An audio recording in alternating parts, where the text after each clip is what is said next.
When you're building your drawer, the first thing we need to do is to measure the depth and the width. It's on number 34 on your instructions.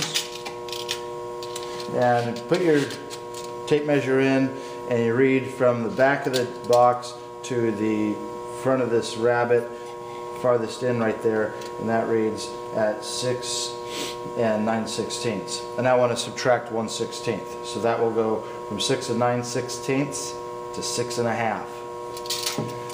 My other measurement is going to be from the inside of the rabbet there to the inside of the rabbet on the other side. I just take my tape measure, put it in there, and then bend it and get it inside there. You get a pretty accurate measurement.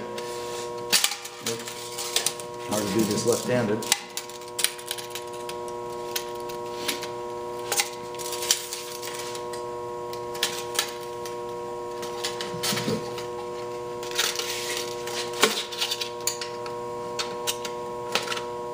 And that's going to be 9 3/4.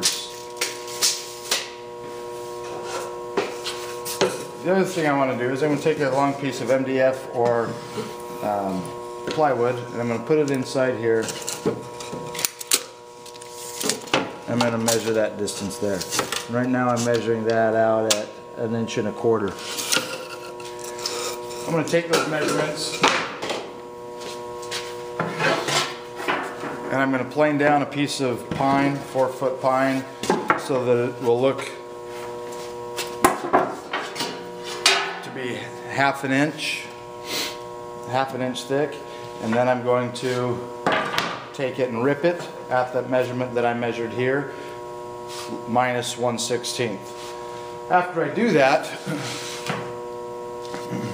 I'm going to also take that piece of MDF or plywood, and I'm going to rip and cross cut that down to the measurement that I measured.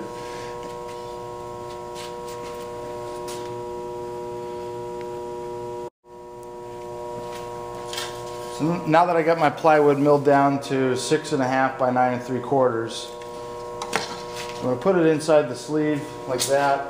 I've also taken this piece of pine, this 4-foot piece of pine that I planed down to 1/2 inch, which will supply about 3 or 4 people if I used a 9 1/4 inch wide board, a bigger board. Multiple people can use that, because I'm only going to use a little bit. I measured this distance from in here like this, which was 1 1/4, and I subtracted 1/16 of an inch, which puts me at 1 3/16. And I know if I build my box at that measurement, my drawer will still fit in. It's important that you do this. A lot of people will just measure this distance, forget that they're going to put their sides of their box, of their drawer, on top of this. Make sure that you do this. This is a very important step that a lot of people tend to forget. Well, now I'm going to go take this and put it on here. I don't even need my measuring tape, and I'm just going to scribe a line the same width as my drawer bottom with my pen or pencil. I'm going to turn it over, do the same thing on the back side.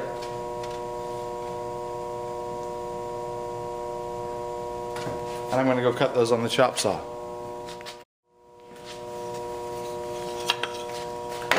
I've got my 2 sides cut.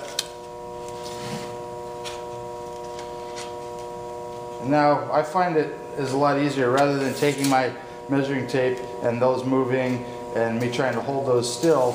Instead, I could go like this and measure it like this and draw a line, but again, those are moving. I like to put them together and put this flush over here, or even do this on top, and put this flush in the bottom back here.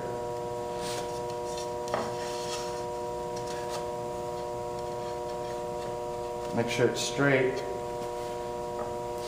Oops. Make sure it's straight, and then draw my line.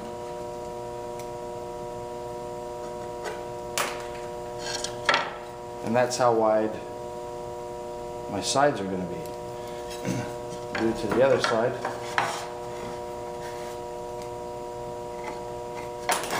Now when I cut these, this side and this side should be the identical length, and these two should be the identical length as well. So now I've got all my sides cut. They're all the same. These two are the same length. These two are the same length. And they'll go like this when I put them together. And it should work out so that my sides are nice and smooth with the plywood or MDF. And same thing with the front and back of my drawer.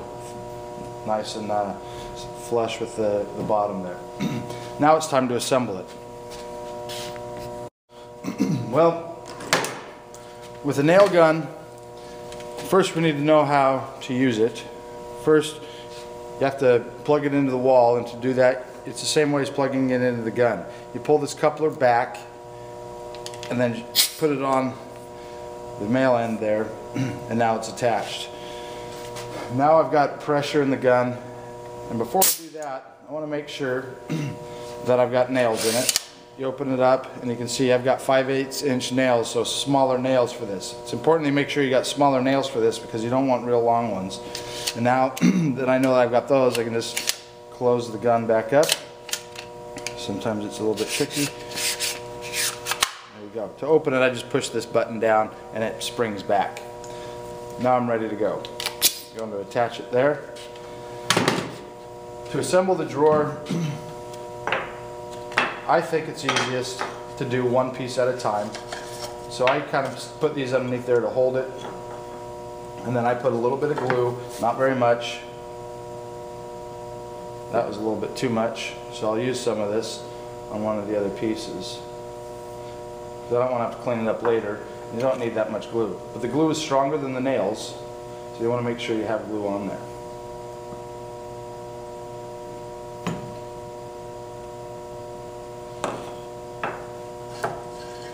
Put that one aside.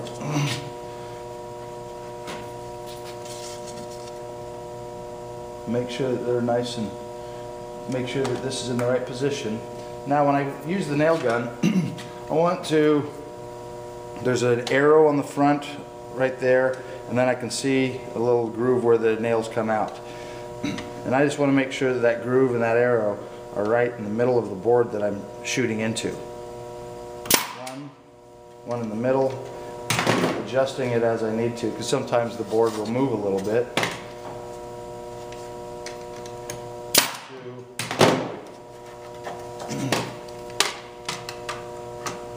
3 on the long sides is plenty. Then I'd go over and I'd start doing the sides.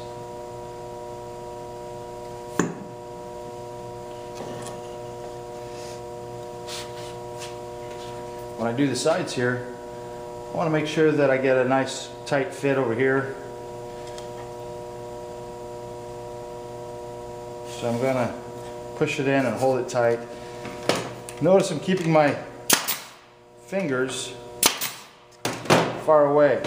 I'll show you an example on here. You also want to put one nail in here. You don't want to hold this right here because you never know where that nail is going to go. Is it going to shoot through and out and into my thumb or into my finger? Well, so I'm going to move my hand far away, and now I'm out of the danger zone. Now I'm ready to assemble the other pieces.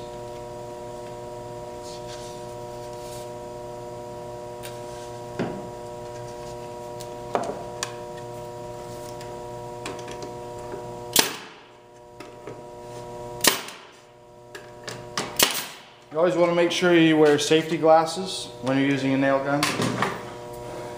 Even if you're not the one using it and you're around, you want to make sure that the other people around are wearing the safety glasses. There's been times in the shop here where people have been walking by and somebody has missed. They literally missed the board they're shooting in, and it went careening off and hit somebody in the shoulder or hit somebody in the back with a nail gun, with a flying nail. So you really got to make sure that you're careful and wear your eyeglasses at all times in the shop.